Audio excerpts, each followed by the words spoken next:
युद्ध के हृदय में जहां नायक गढ़े जाते हैं और गाथाएं लिखी जाती हैं, एक और वे हैं जिनके नाम युगों युगों तक गूंजेंगे, जैसे प्रभु हनुमान जी, शक्तिशाली योद्धा अंगद और नेता सुग्रीव।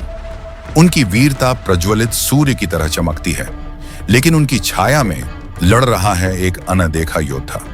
एक ऐसा योद्धा जिसकी तीरों की गति तेज है, लेकिन जिसका नाम हवा में फुसफुसाहट की तरह विलीन हो जाता है।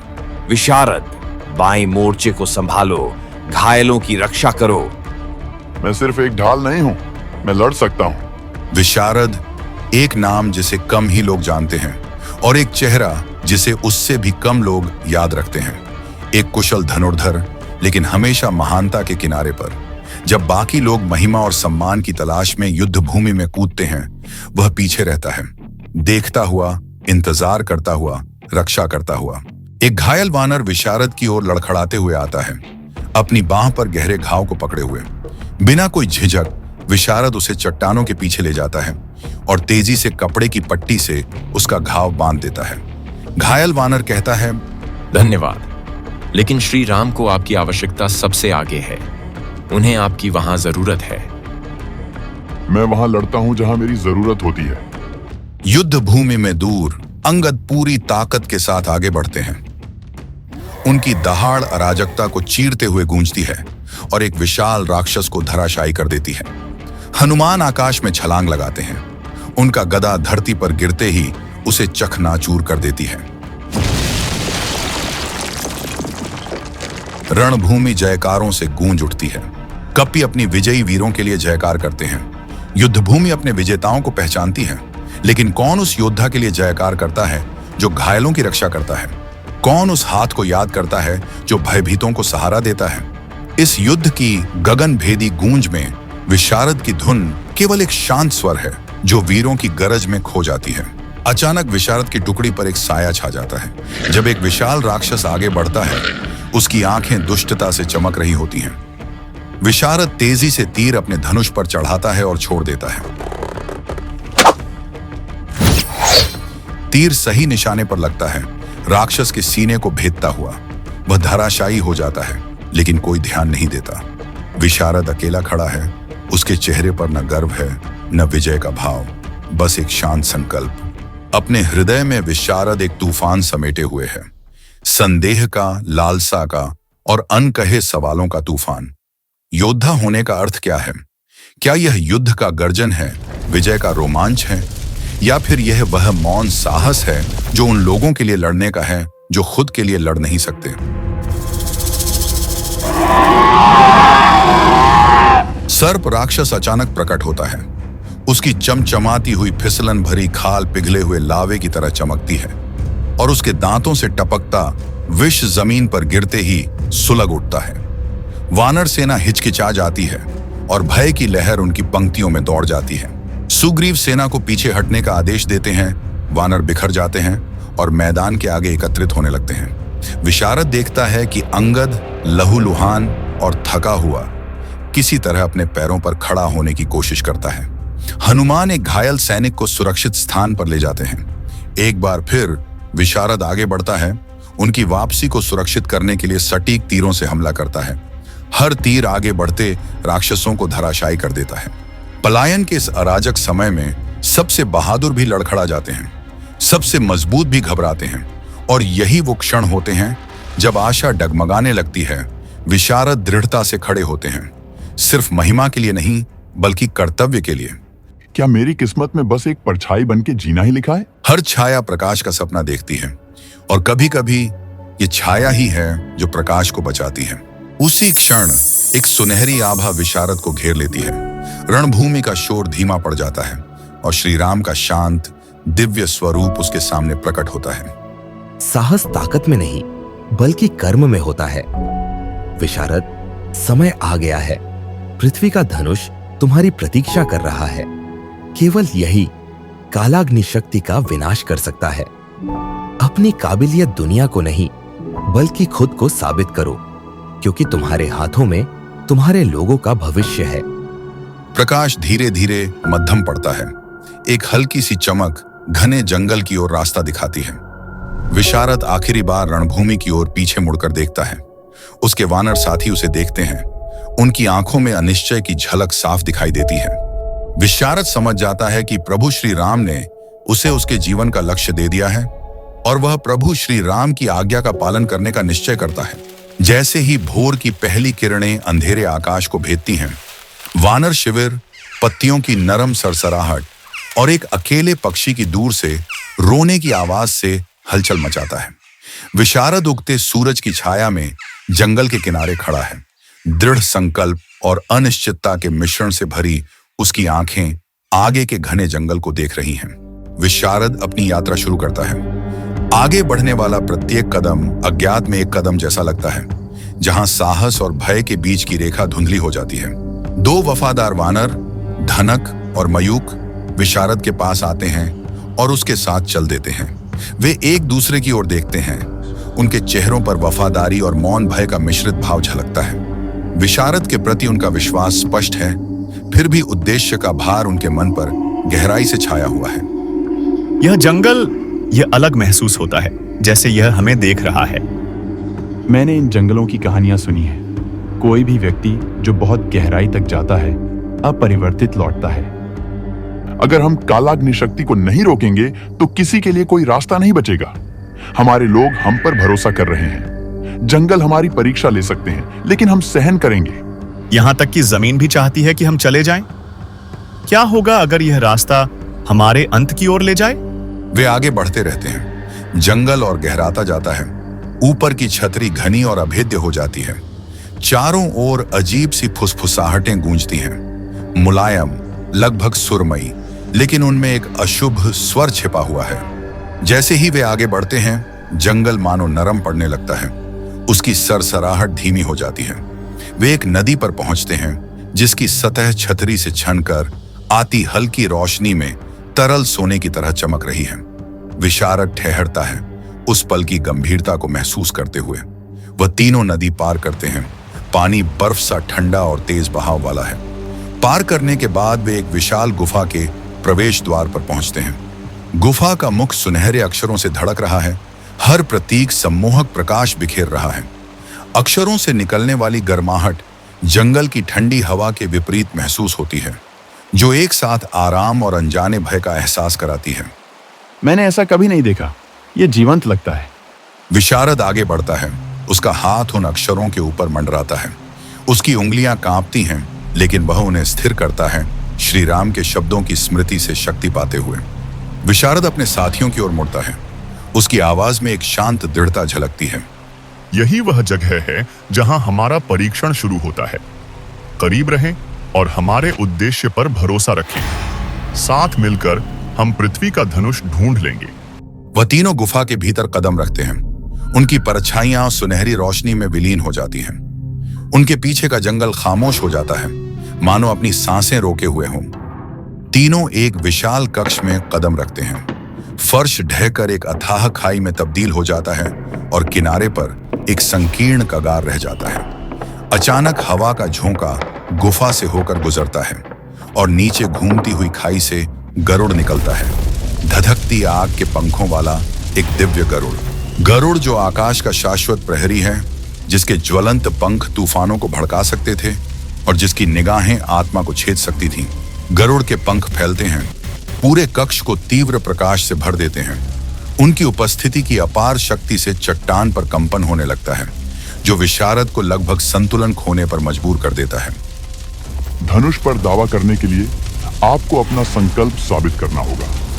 दृढ़ रहो योद्धा, मेरी गति से मेल खाओ या अपमान में इस पवित्र भूमि को छोड़ दो। आंधी और तेज हो जाती है। विशारद की आंखें सिकुड़ जाती हैं और वह अपने धनुष को मजबूती से थाम लेता है। उसका दिल तेजी से धड़कता है, लेकिन वह अपनी सांसों को स्थिर करता है, अपनी आंतरिक शक्ति का सहारा लेते हुए। गरुड़ उड़ान भरता है। उसका जलता हुआ रूप कक्ष के आर पार एक धूमकेतु की तरह चमकता है। विशारद अपना धनुष उठाता है और तीर छोड़ता है। उसके तीर सुनहरी रोशनी की लकीर छोड़ते हुए आगे बढ़ते हैं, लेकिन गरुड़ की गति अनुपम है। वह गोता लगाता है और हवा में लहराता है। उसकी हर हरकत झटके पैदा करती है, जिससे जमीन कांपने लगती है। क्या आप यही संकल्प लेकर आए हैं? आपके धनुष उठाने से पहले ही आपके शत्रु आपको खा जाएंगे। विशारद की निराशा बढ़ने लगती है। उसके तीर बमुश्किल गरुड़ के पंखों को छू पाते हैं। वह एक पल के लिए अपनी आंखें बंद कर लेता है, हवा और आग के शोर को अनसुना करते हुए। उसे श्री राम के शब्द याद आते हैं, साहस शक्ति में नहीं बल्कि कर्म में निहित है।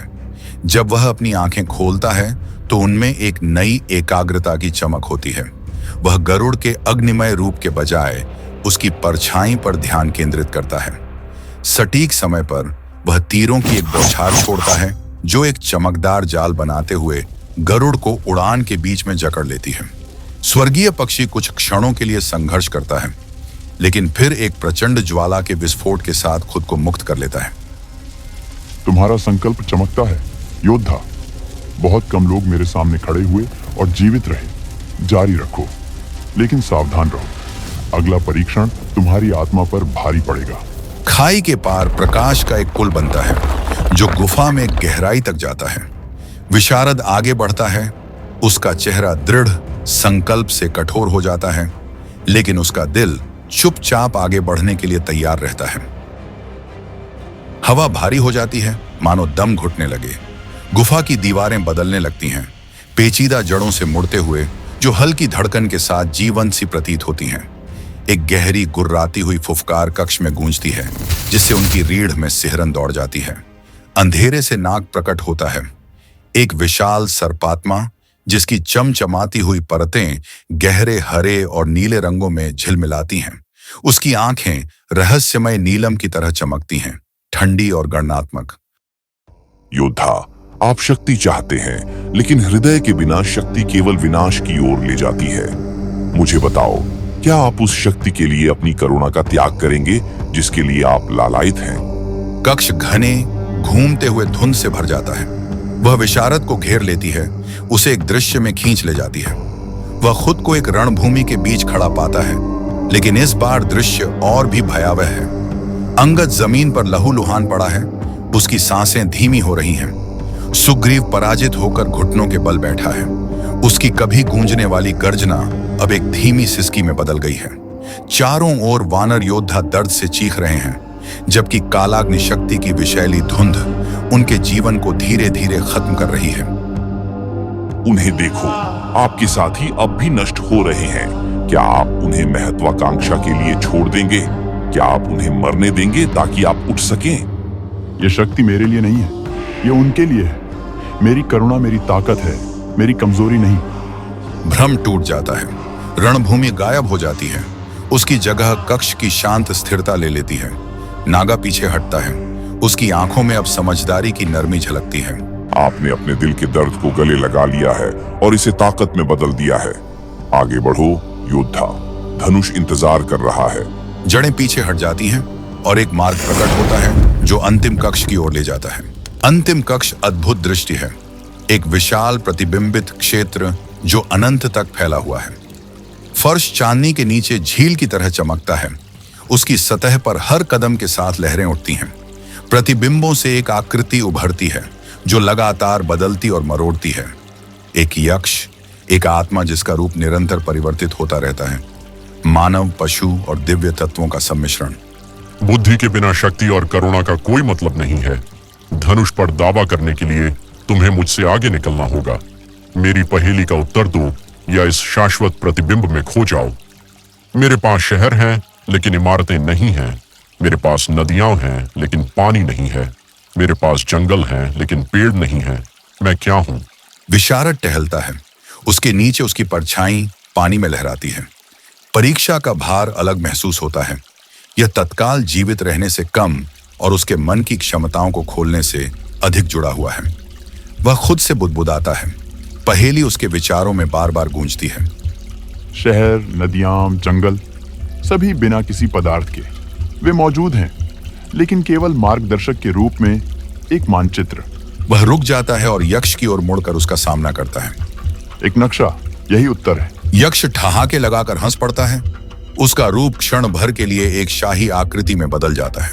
वास्तव में योद्धा बुद्धि शक्ति का मार्गदर्शन करती है और आपने अपने दिमाग को तेज साबित कर दिया है। पृथ्वी का धनुष आपका है, लेकिन याद रखें, शक्ति संतुलन के बिना एक बोझ है। कक्ष विलीन हो जाता है और चमचमाते विस्तार में एक चबूतरा प्रकट होता है। उसके ऊपर पृथ्वी का धनुष रखा हुआ है जो प्राचीन नक्काशियों के साथ चमक रहा है और उन पर जीवन की धड़कन सी महसूस होती है। और इसलिए जिस योद्धा को एक समय भुला दिया गया था, अब उसके पास भाग्य की कुंजी है। युद्ध भूमि स्वयं अराजकता का रूप धारण कर चुकी है। कालाग्नि शक्ति की काली धुंध एक जीवित अस्तित्व की तरह घूमती है, अपनी विषैली लताएं भूमि पर फैलाती हुई। कपि योद्धा जो कभी अडिग और अजेय थे, अब उसकी दबावपूर्ण शक्ति के नीचे डगमगाने लगते हैं। यहां तक कि महान हनुमान, जिनका गदा हल्की चमक से दमक रहा है, भी इस धुंध को रोकने के लिए संघर्ष कर रहे हैं। उनकी सांसें भारी हो रही हैं, उनकी आंखों में जिद और थकान दोनों झलक रही हैं। हम अधिक समय तक नहीं टिक सकते कोहरा, यह हमें थका रहा है।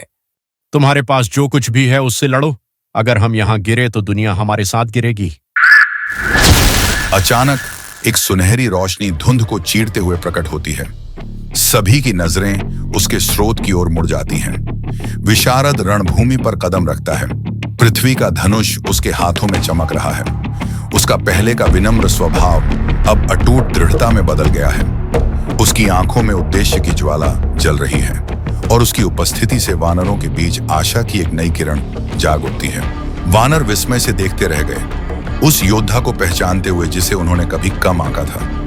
यहां तक कि सुग्रीव की आंखें भी चौड़ी हो गईं, जिनमें आश्चर्य और आशा का मिश्रण झलक रहा था। विशारद? एक शब्द कहे बिना विशारद पृथ्वी का धनुष उठाते हैं।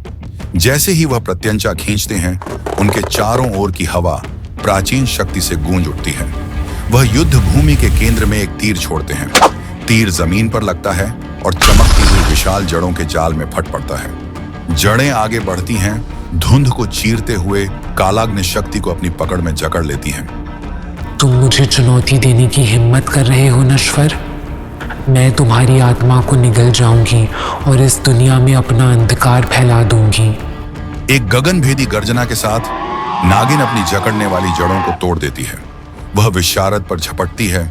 उसका विशाल आकार भयावह गति से आगे बढ़ता है। उसके भार से धरती कांप उठती है, लेकिन विशारद शांत रहते हैं। उनका ध्यान अडिग रहता है। वह आसमान की ओर एक और तीर छोड़ते हैं। जैसे ही तीर ऊपर उठता है, वह दर्जनों चमकते तीरों में बंट जाता है और हर एक हवा में ही वानर योद्धाओं के प्रकाशमय प्रतिरूपों में बदल जाता है। ये चमचमाते रूप युद्ध भूमि को जीवंत कर देते हैं, जिससे कालाग्नि शक्ति भ्रमित और दिशाहीन हो जाती है। शानदार। वह इसके खिलाफ अपने अहंकार का इस्तेमाल कर रहा है। श्री राम, मेरा मार्गदर्शन करें। तुम कुछ भी नहीं हो विशारद, तुम्हारा विश्वास टूट जाएगा। विश्वास मेरी ताकत है और इसके साथ मैं तुम्हारे शासन को समाप्त कर दूंगा। वह तीर छोड़ते हैं। जैसे ही वह हवा में उड़ता है, समय मानो थम सा जाता है और उसके पीछे एक सुनहरी लकीर छूट जाती है। कालाग्नि शक्ति आगे बढ़ती है, लेकिन तीर सटीक वार करता है, नागिन के हृदय को भेद देता है। एक पल के लिए चारों ओर मौन छा जाता है और फिर कालाग्नि शक्ति एक गगनभेदी चीख निकालती है। उसका शरीर झटके खाने लगता है और घाव से प्रकाश की दरारें फैलने लगती हैं।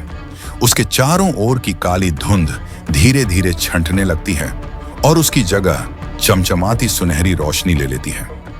नागिन आखिरी बार तड़पती है और फिर एक विशाल काले धुएं के गुबार में बदल जाती है, जिसे रोशनी तुरंत निगल जाती है। युद्ध भूमि पर सन्नाटा छा जाता है। भारी धुंध पूरी तरह से हट जाती है और उसके नीचे की भूमि की वास्तविक सुंदरता प्रकट हो जाती है। वानर योद्धा स्तब्ध खड़े रहते हैं। उनकी सांसें रुकी हुई हैं, विस्मय में डूबे हुए। धीरे धीरे यह एहसास सबके दिलों में उतरने लगता है। हनुमान आगे बढ़ते हैं। उनका विशाल रूप एक लंबी छाया डालता है। युद्ध के दौरान पहली बार वह पूर्ण रूप से मुस्कुराते हैं। उनकी आंखों में गर्व झलकता है। आज हमारे बीच एक नायक का उदय हुआ है।